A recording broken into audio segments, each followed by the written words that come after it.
We often look back at the American home front during World War II as a unified engine of production, but we rarely discuss the sheer panic that set in when the butcher counters went empty almost overnight. In 1942, the United States possessed the largest agricultural capacity in human history, yet the average citizen found themselves holding a book of red stamps that were suddenly worth more than gold. You might think you know about rationing, but the reality was far more complex than just doing your bit. It was a logistical nightmare that turned steak into a contraband currency and forced a nation to rewrite its entire dietary culture in weeks. Before we dissect how the most protein-rich nation on Earth ran out of meat, and what that terrifying supply chain collapse teaches us about survival today, do yourself a favor and subscribe to Atten Recounts right now. We dig up the history that textbooks gloss over, and you won't want to miss the deep dives coming next.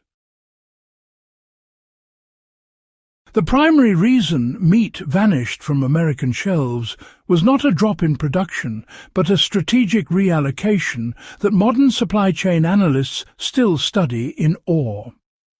The United States wasn't just feeding its own troops, it was literally fueling the Red Army.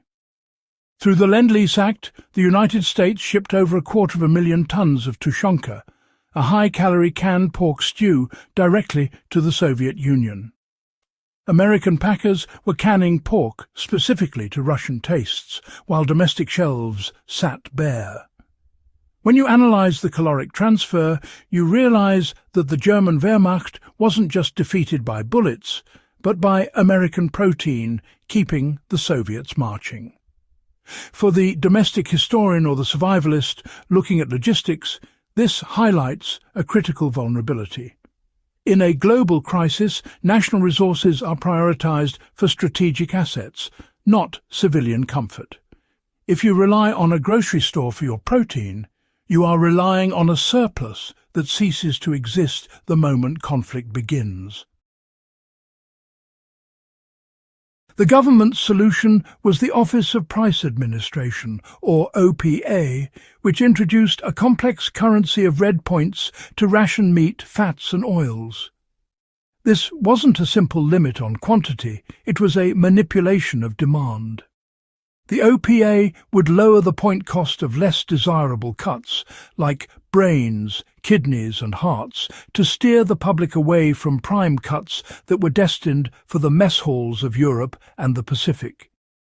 This forced a massive cultural shift where homemakers had to become amateur butchers and skilled cooks, capable of making offal palatable. The lesson here for the modern preparedness mindset is adaptability. The consumer who insisted on sirloin starved or turned to the black market, while those who understood how to prepare a beef tongue or heart thrived. True food security is not just about hoarding cans. It is about possessing the culinary knowledge to utilize the parts of the animal that the majority of the population ignores. When legal avenues failed, the black market exploded. We often associate prohibition with alcohol, but the meat-easy became a very real phenomenon during the war.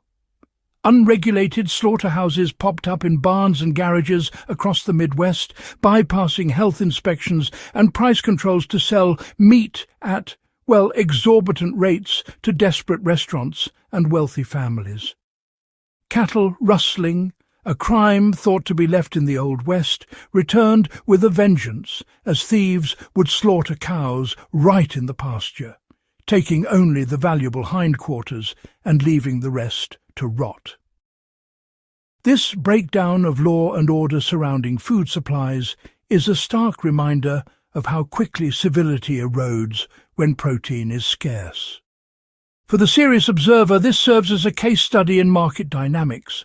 When a government imposes price ceilings or strict rationing on a high-demand commodity, a shadow market is inevitable, and participation in that market often carries legal and physical risks that standard history books fail to convey. The families that navigated this period successfully were those who returned to pre-industrial preservation methods. Victory gardens are famous for vegetables, but the real survivalists of the 1940s were raising rabbits and chickens in urban backyards, because these small animals didn't require the massive grazing space of cattle and converted feed to meat efficiently. Furthermore, home canning of meat became a critical skill. Unlike water bath canning used for high-acid fruits, meat requires pressure canning to kill Clostridium botulinum. This knowledge gap today is dangerous. If you want to apply this history to your own life, you need to learn pressure canning now, not during a crisis. Understanding how to preserve a sudden surplus of meat, whether from a hunt or a bulk purchase, using salt curing or pressure canning, is the difference between food security and waste. The ultimate takeaway from the Second World War meat shortage is that centralized supply chains are fragile and prioritize the state over the individual. To insulate yourself today, you must shorten the distance between you and your food source. During the war, rural families who had direct relationships with farmers often ate better than wealthy urbanites. You can replicate this by establishing direct-to-consumer relationships with local cattle or pig farmers. Buying a quarter or half cow and freezing it is the modern equivalent of the rural advantage. It removes you from the just-in-time grocery delivery system that crumbles at the first sign of panic.